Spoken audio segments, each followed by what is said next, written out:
Olá novamente, você que está aí em quarentena, você que está aí em isolamento.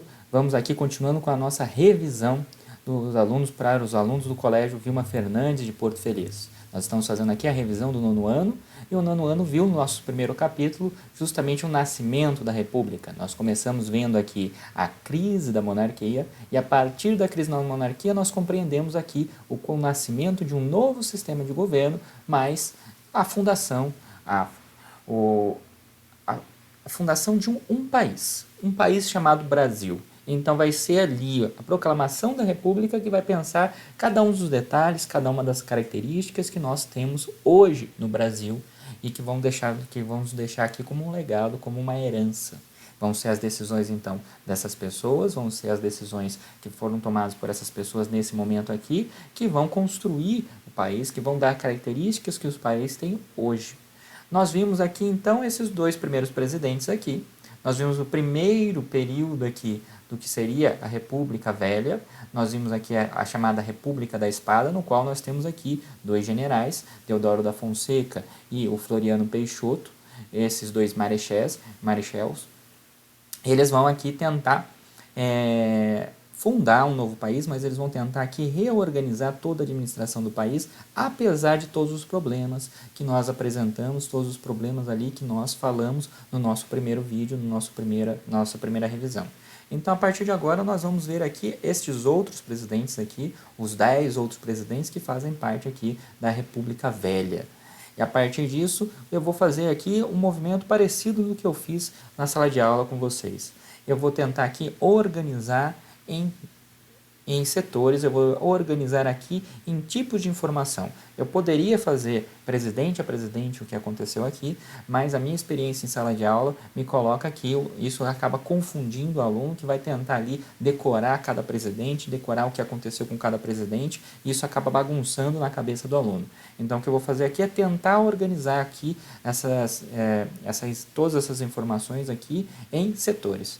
Então eu vou organizar essas informações e vou apresentar essas informações para vocês. Vou pegar um pouquinho do que seria o capítulo 3, mas quando a gente estiver fazendo o capítulo 3, que nós vamos tratar das revoltas que vão acontecer nesse período, nas revoltas sociais que vão acontecer nesse período aqui, nós voltamos em algumas informações, não tem problema nenhum.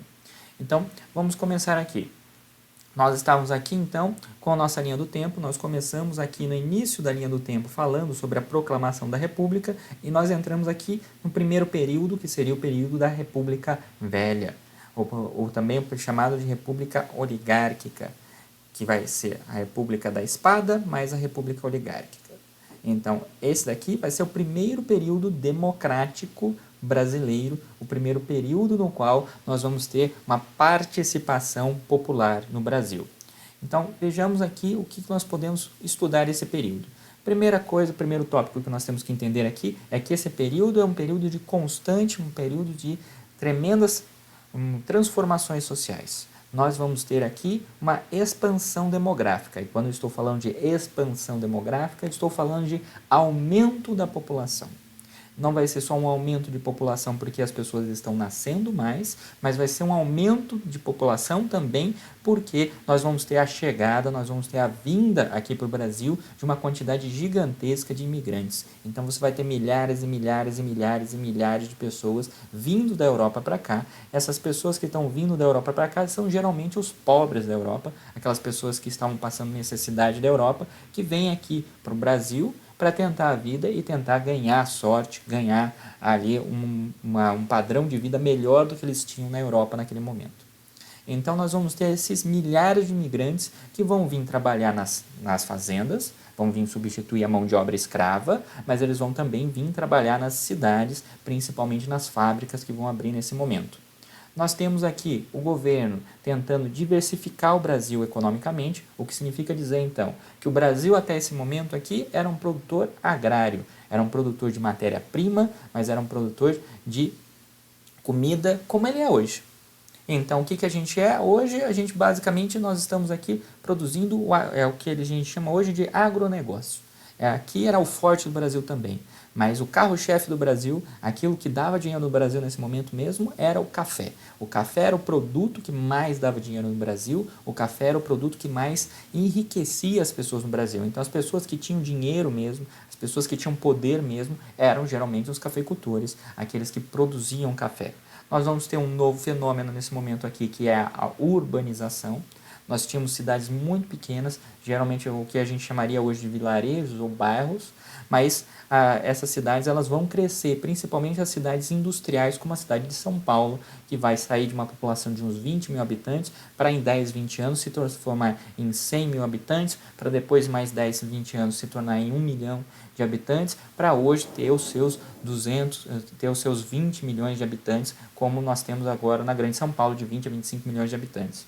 Então, essa urbanização vai começar a ter um impulso nesse momento, principalmente com a industrialização e com a expulsão que nós vamos ter de parte da população do campo, principalmente da população negra, da população afrodescendente, que vai ser expulsa das fazendas e vai ir para as cidades.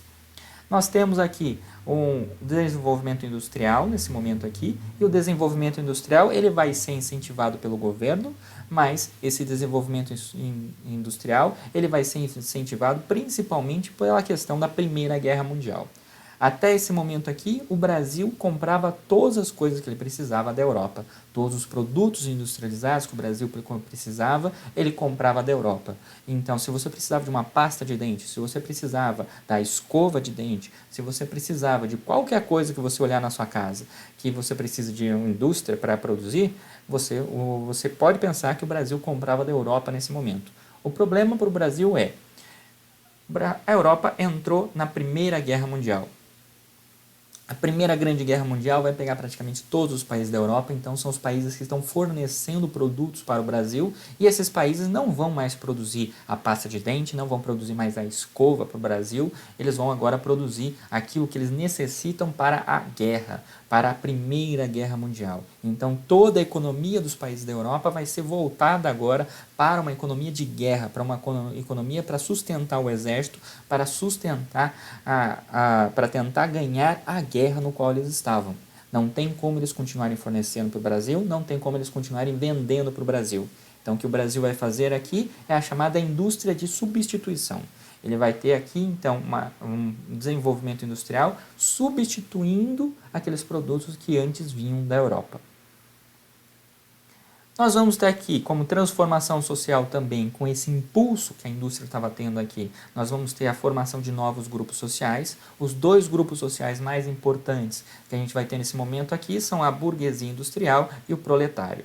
A burguesia industrial é o dono da fábrica. Esses donos de fábrica, eles vão ser ou os ricos comerciantes que no Brasil que nós tínhamos antes, que vão ser os grandes investidores que o Brasil tinha antes, ou então os próprios cafeicultores, mas vão ser aquelas pessoas que têm dinheiro, eles vão ter dinheiro e então eles vão, a partir do momento que o Brasil está precisando de produtos, eles vão aproveitar esse dinheiro para investir nessas novas tecnologias, e essas novas tecnologias vão construir vão fazer esse primeiro impulso da indústria brasileira. E a partir do momento que essas pessoas com dinheiro começam a investir em indústria, eles vão formar uma nova classe, que é essa burguesia industrial, esses donos de fábrica. E esses donos de fábrica, eles vão empregar um trabalhador, o cara que trabalha no chão da fábrica. Esse cara nós chamamos de proletário. Esse proletário, ele vai ser os brasileiros, mas ele vai ser principalmente um imigrante que já trabalhava nas fábricas lá na Europa e agora vem para o Brasil, e a partir do momento que ele vem para o Brasil, ele vem aqui trabalhar nas fábricas. Ele vem aqui trazer a experiência que ele tinha na Europa para trabalhar aqui nas fábricas. A partir do momento também que ele está trazendo as experiências que ele tem na Europa, ele também vai trazer as questões, ele vai também trazer aqui a visão que ele tinha na Europa para cá, e isso vai fazer uma série de problemas que nós vamos ver depois, principalmente no terceiro capítulo, quando essas pessoas vão tentar se organizar para tentar formar movimentos, formar sindicatos e exigir direitos, principalmente direitos trabalhistas. Mas uma marca que nós não podemos deixar de esquecer, não podemos esquecer de maneira nenhuma, isso pode cair numa prova, com certeza, na minha cairia, pode cair no vestibular para você, com certeza, em qualquer prova que você vai fazer, em qualquer concurso público para você cairia. Se for perguntar dessa época, lembre, Esta época, nós temos aqui o domínio oligárquico do poder federal. É a chamada política café com leite. Os oligarcas vão dominar a política federal, vão ser eles que vão ser os presidentes, vão ser eles que vão dominar o nosso presidente, o nosso executivo, que é representado hoje pelo Bolsonaro, mas eles vão dominar também o Senado, eles vão dominar também a Câmara dos Deputados, eles vão dominar a política brasileira, e a partir do momento que eles dominam a política brasileira, eles é que vão definir onde que vai ser distribuído o dinheiro, onde que vai ser distribuído os recursos que o Brasil tem. O que é um oligarca? Para você que não lembra, nós tratamos na sala de aula, mas que se você não lembra, se você não anotou, anote aí novamente. Um oligarca é um grande dono de terra. Um oligarca é uma pessoa que tem poder político, é uma pessoa que tem poder econômico na região dele. Então, esse cara aqui, ele não só tem uma grande quantidade de terras, ele não só tem um latifúndio, como ele vai ter aqui poder político e poder econômico. É ele que define a grana, quem é que tem dinheiro na região dele. É ele que define a economia da região dele. Se vai fazer uma ponte, se não vai fazer uma ponte. Se nós vamos fazer uma política pública ou não vamos fazer uma política pública. Se vai fazer saneamento básico, não vai fazer saneamento básico. É esse cara aqui que está determinando as coisas. E nós temos as duas oligarquias mais importantes e mais ricas do Brasil.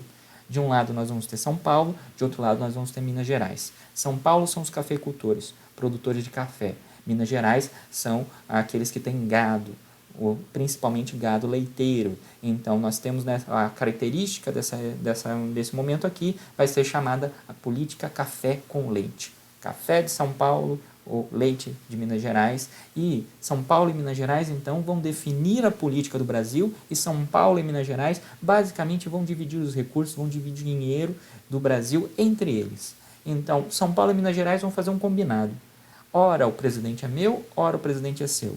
Então, durante todo esse momento aqui, nós vamos ter um presidente que é de São Paulo e um presidente de Minas Gerais. Um presidente de São Paulo, um presidente de Minas Gerais. A partir do momento que eles estão revezando no poder, eles estão fazendo esse revezamento no poder, o que vai acontecer aqui é a política café com leite, e São Paulo e Minas Gerais dominam a política brasileira.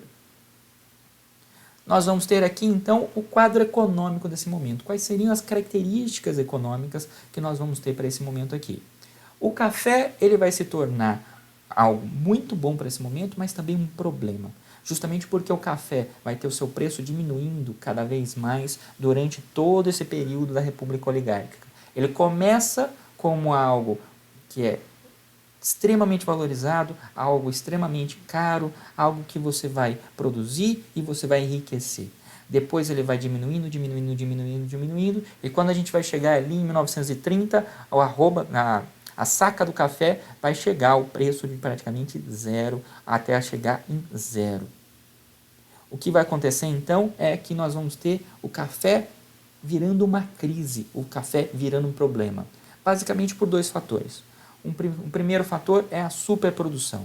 Os cafeicultores brasileiros eles vão se empolgar na produção do café, vão produzir cada vez mais café, mas o problema é, quanto mais mercadoria você coloca no mercado, mais barato é essa mercadoria. Então, quando eles vão colocando mais café para tentar ganhar mais dinheiro, eles mesmos vão deixando o café mais barato. O preço do café vai baixando cada vez mais. Quanto mais café eles colocam, mais baixo é o preço do café. Mas nós vamos ter um outro fator também, que é a concorrência estrangeira, a concorrência internacional.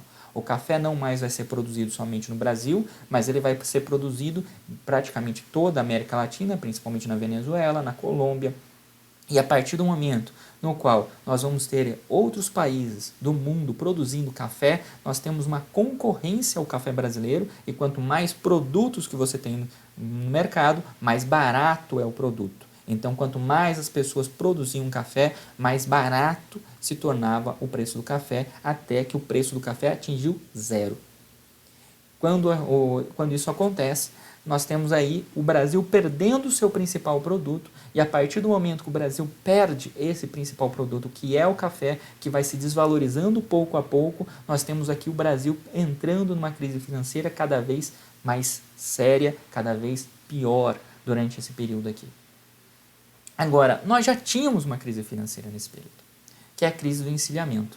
A crise do encilhamento está no início da República e ela vai acompanhar esse primeiro momento da República, quase que praticamente o início dele inteiro, até quase metade dele. Vamos lembrar o que é a crise do encilhamento, então. A crise do encilhamento era causada pela inflação, que é causada pela própria emissão, pela própria produção de dinheiro do governo. Quanto mais o governo produz dinheiro, mais inflação nós vamos ter na sociedade, e ele é causado pela especulação financeira também. Então nós temos aí os especuladores financeiros, os ricos brasileiros e os especuladores internacionais, eles investindo em empresas brasileiras e retirando dinheiro das empresas brasileiras e assim quebrando as empresas brasileiras. Vamos lembrar então também que no final da República da Espada, no final ali do nosso primeiro capítulo, nós estávamos estudando também que houve uma revolta armada no Exército e houve a revolta federalista ali em Santa Catarina e no Paraná.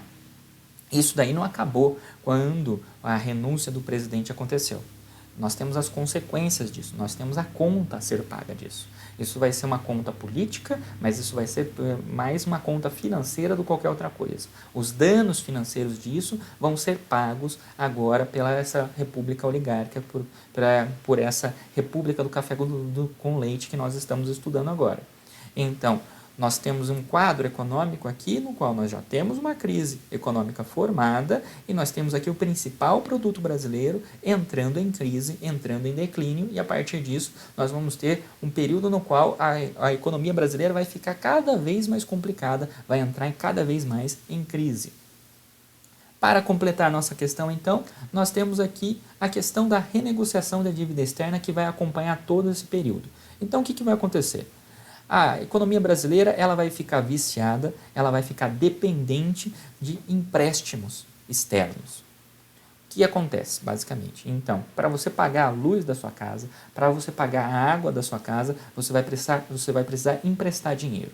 Então, todo mês você empresta dinheiro para pagar a conta de luz e a conta de água da sua casa. Todo mês você vai lá e empresta dinheiro e a pessoa vai lá e empresta para você de novo.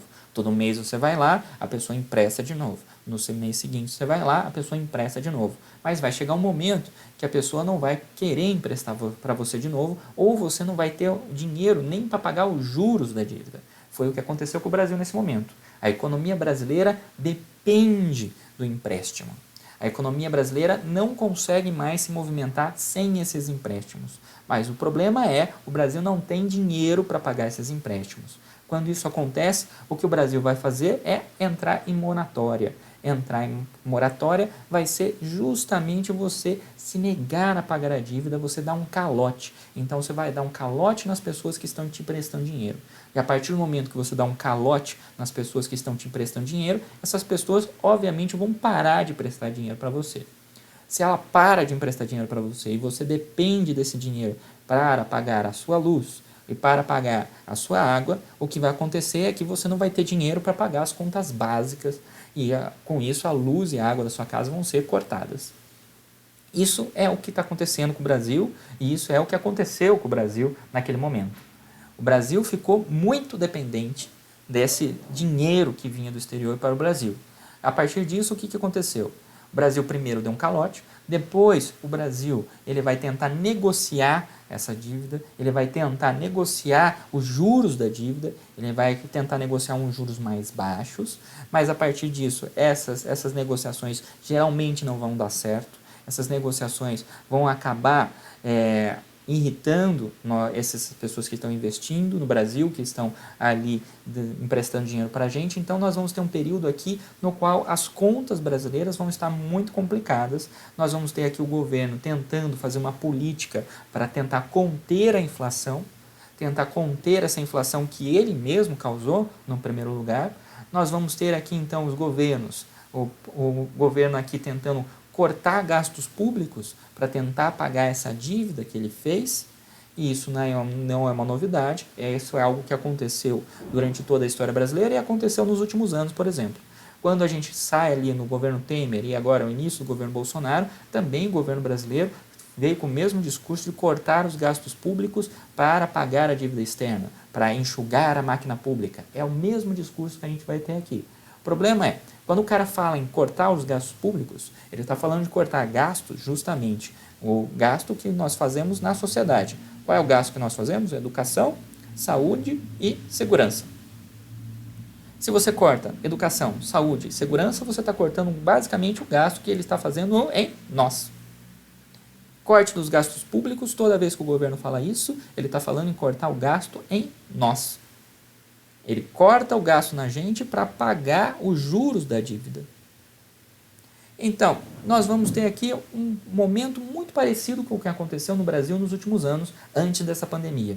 Então, se o governo está cortando os gastos, significa que ele não vai construir mais estradas, significa que ele não vai construir mais pontes. Então, se o governo está cortando gastos, então aquela ponte que estava já contratada, aquela ponte que ia ser construída, e nós tínhamos uma construtora já esquematizada, já com as pessoas contratadas para construir aquela ponte, ela não vai ser mais construída. A construtora que ia construir aquela ponte, então, ela vai à falência. As pessoas que trabalhavam para aquela construtora, elas perdem o emprego. A partir do momento que aquelas pessoas perdem o emprego, então, a vendinha na esquina, que vendia para aquelas pessoas, ela também não vai ter mais dinheiro, porque aquelas pessoas também não têm dinheiro para comprar mais o arroz e feijão naquela vendinha da esquina. Então, você tem um movimento de quebradeira em cadeia. Uma indústria quebra, ela deixa desemprego, e a partir do momento que aquelas pessoas não têm mais dinheiro, elas quebram a loja, elas quebram as outras indústrias, e a partir do momento a economia então vai quebrando em cadeia, e a crise econômica vai se tornando cada vez mais séria até a economia do país quebrar, parar. Nós temos então um momento no qual nós vamos ter falências de indústrias. Nós temos essas falências de indústrias vão causar desemprego, e nós vamos ter aqui um momento no qual nós vamos ter uma crise social causada por isso. As pessoas não têm emprego, as pessoas não têm renda e elas não sabem o que fazer. Basicamente a situação no qual nós estamos vivendo hoje, antes da pandemia. O que acontecia? Exatamente isso. Nós tivemos centenas e centenas e centenas de empresas brasileiras que faliram. Essas empresas acabaram mandando pessoas para fora, então causaram desemprego. E o que nós estávamos vivendo antes da pandemia? Era exatamente uma crise social. Uma crise social no qual nós tínhamos um número gigantesco de desempregados, um número gigantesco de pessoas trabalhando na informalidade e um número gigantesco de pessoas fazendo um bico ali para tentar sobreviver. O que acontece naquele momento é justamente isso. Então, o que nós vamos ter aqui são um momento que é socialmente de transformação. Nós temos transformações sociais, nós temos um momento econômico complicadíssimo para o Brasil, são duas, 3 décadas complicadas para o Brasil, e nós vamos ter aqui características políticas que vão tentar nos dar uma luz para tentar compreender esse momento, quais são os problemas que nós vamos ter nesse momento. Como eu falei para vocês, nós temos uma predominância, nós temos um predomínio ali de São Paulo e Minas Gerais. São Paulo e Minas Gerais controlam a política brasileira, controlam a administração pública brasileira e eles controlam o dinheiro no Brasil. Isso daí vai ser o que eu falei para vocês de política café com leite. Mas o que nós vamos ter também é a chamada política dos governadores ou política dos estados. Vamos lembrar que no primeiro capítulo nós vimos ali que o Brasil virou uma federação. Se o Brasil é uma federação, então significa que o projeto que foi escolhido é um projeto que dá poder aos estados, é um projeto que dá mais autonomia para os estados. Nós estamos num país aqui no qual nós temos um governo federal, mas esse governo federal dá mais poder. Ele é mais fraco do que o governo federal que nós temos hoje. Os estados têm mais poder e principalmente os governadores têm mais poder. Então, para controlar esses governadores, nós vamos ter a chamada política dos governadores ou a política dos estados. Como é que funcionava isso? Basicamente assim. Então, nós temos aqui o governo federal lá em cima. O governo federal ele vai fazer obras e ele vai soltar o dinheiro, a verba pública. Essa verba pública vai para os governadores e vai para os prefeitos no município.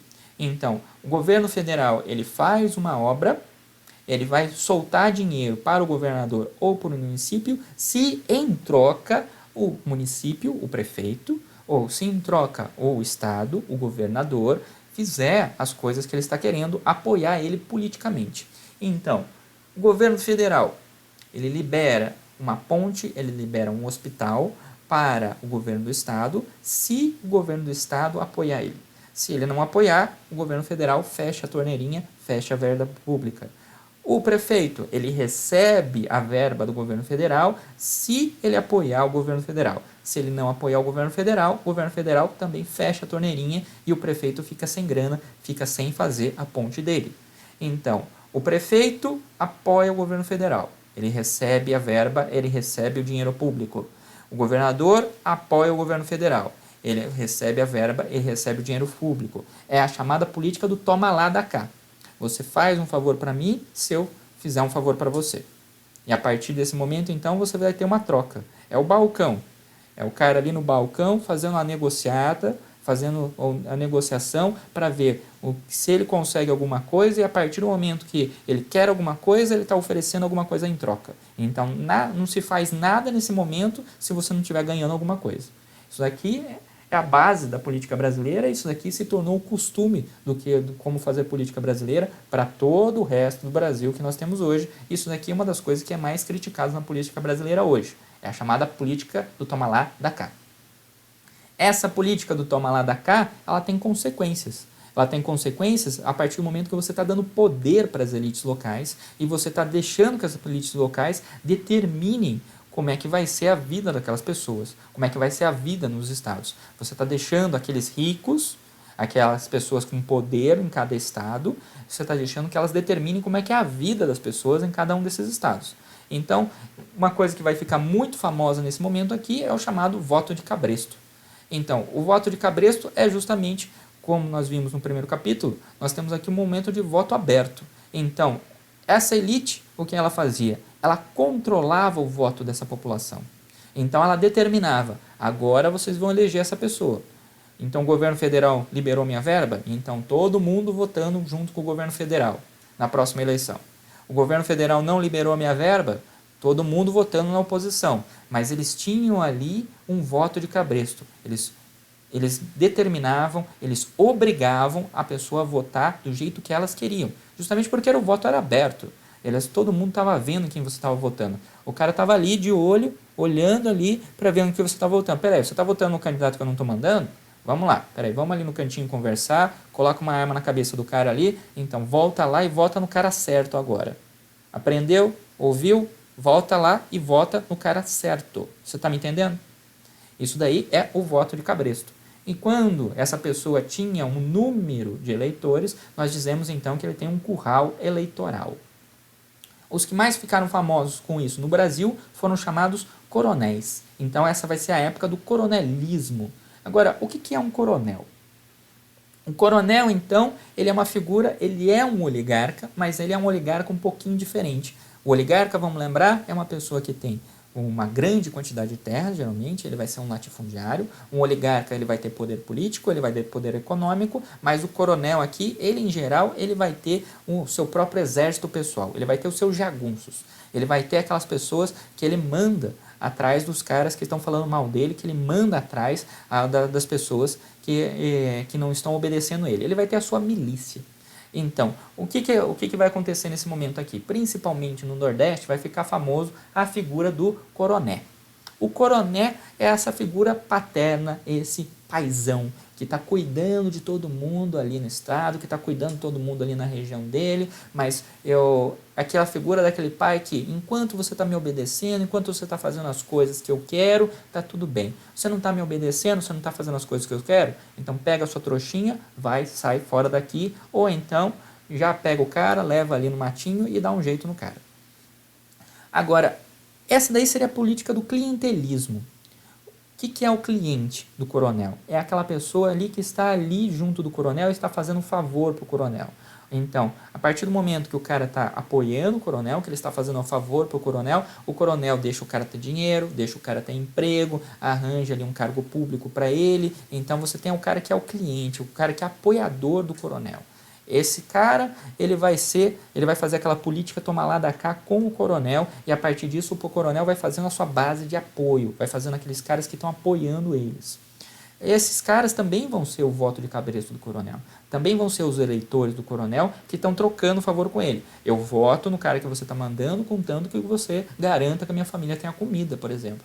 Você vai me dar uma cesta básica, você vai me dar um cargo na prefeitura, você vai me fazer um favor.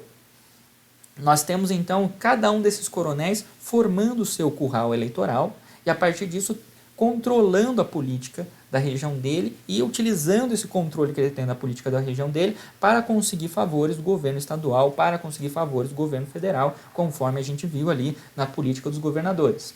Agora, o que faz então é que as elites locais, esses ricos de cada cidade, esses ricos de cada estado, eles têm muito poder e a partir disso eles utilizam esse poder para eles se enriquecerem, para eles terem cada vez mais dinheiro, para eles terem cada vez mais poder. O que acontece com a população nesse momento aqui? Continua miserável. Continua sem ninguém olhar para ela, continua sem ninguém cuidar dela, porque as elites, nesse momento aqui, só estão interessadas em fazer políticas para elas mesmas, só estão interessadas em fazer políticas para enriquecer elas, só estão interessadas em fazer políticas para cada vez mais ter mais poder. A população continua analfabeta, a população continua miserável, a população continua sem direitos. Agora, nós vamos ter aqui outras coisas que estão acontecendo nesse momento também, que nós podemos destacar nesse capítulo também. Nós temos aqui, em 1903, nós temos aqui um tratado que vai determinar o Acre. O Acre, que muita gente acha que não existe. Eu tenho ali uma amiga que mora no Acre, que diz ela que o Acre existe, porque ela mora no Acre. Ele vai ser aqui comprado pelo Brasil, nós vamos entrar num acordo ali naquele momento ali, e a partir do momento que nós compramos o Acre, a partir do momento que o Acre passa a fazer parte do território brasileiro, nós temos ali o território nacional como nós conhecemos hoje. Nós temos também, vamos destacar aqui o governo aqui do nosso Venceslau Braz, que vai correr durante a Primeira Guerra Mundial, e esse governo vai ser importante justamente porque vai ocorrer aqui esse primeiro surto industrial brasileiro. Esse primeiro surto industrial brasileiro, que como eu disse para vocês, vai ser a partir dessa política, dessa indústria de substituição. Nós vamos estar, o governo federal vai incentivar a indústria brasileira para substituir os produtos que nós antes comprávamos da Europa e agora não vamos poder comprar mais. Com a Primeira Guerra Mundial, a Europa que vendia para o Brasil não vai poder vender mais e agora então a indústria brasileira vai ter um impulso, ela vai ter esse primeiro surto que vai ser justamente vendendo os produtos que antes a Europa vendia para a gente, o que é chamado de indústria de substituição. Agora, para vocês terem uma ideia de como houve um avanço nesse sentido aqui, nós temos aqui um quadro no qual, em 1889, nós tínhamos aqui 900 indústrias no Brasil, 900 fábricas no Brasil. Agora nós vamos ter aqui, nesse momento, nós vamos ter 54.200 empregados, operários, proletário. Agora, em 1920, esse número pula de 900 para 13.430, de 54.000 para 275.000. Ou seja, houve um grande aumento no número de indústrias, houve um grande aumento dos trabalhadores em indústria, mas também isso demonstra aqui um aumento, um avanço tecnológico. A indústria está empregando muita gente, mas ela não precisa mais empregar. Não precisa mais empregar tanto por indústria. Então nós temos aqui um avanço tecnológico que vai fazer com que as máquinas fiquem cada vez mais eficientes e cada vez precisem menos de pessoas. Isso vai ser uma realidade naquele momento e é uma realidade para nós também. Hoje a indústria praticamente não precisa de mão de obra, não precisa do peão no chão da fábrica. O que nós vamos acontecer então com essas pessoas que estão trabalhando na fábrica? Elas vão ter uma realidade que vai ser muito dura, muito pesada nesse momento aqui. Nós vamos ter uma realidade no qual nós vamos ter salários baixíssimos nas fábricas, nós vamos ter jornadas de trabalho extremamente intensas, extremamente perigosas, nós temos jornadas de trabalho de 14 a 16 horas em média. Nós temos aqui fábricas que tinham o costume de ter castigos corporais contra as pessoas. Então, se você errasse, se você atrapalhasse a linha de produção, o que acontecia era que você apanhava. Era que você acabava roxo no final do seu turno de trabalho. Você não recebia a sua grana e ia para casa inteiro roxo.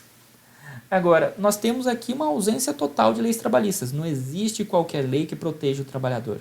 Não existe qualquer lei que dê umas férias, que dê garantia que você vai ter horas de trabalho decente, não existe uma lei que vai dar licença maternidade, não existe uma lei no qual vai dar licença médica para você. Nada disso existe. Então não existe proteção nenhuma para o trabalhador. Se você está trabalhando, você está ganhando. Se por acaso você teve que faltar, se por acaso você não está conseguindo mais trabalhar, você não ganha nada e você vai acabar morrendo de fome. Nós vamos ter então aqui um momento no qual essa massa de trabalhadores, essa massa de imigrantes que vão vir da Europa, ela vai vir ali com aquelas ideias da Europa. Então eles vão começar a formar aqui o que nós tínhamos lá. Então, se lá nós tínhamos leis trabalhistas, aqui também vai ter que ter. Então essas pessoas vão exigir. Se lá nós tínhamos uma jornada de trabalho menor, no qual a pessoa podia trabalhar e ela tinha menos risco de se machucar, aqui também vai ter que ter. Se lá nós tínhamos salários melhores e as pessoas conseguiam viver decentemente com o salário, aqui também vai ter que ter. Isso é a primeira formação dos movimentos sindicais, e esses movimentos sindicais vão ser os responsáveis por exigir e por formar as leis trabalhistas que nós temos hoje. Se não fossem esses caras lutando por nós, nós não teríamos os direitos que nós temos hoje.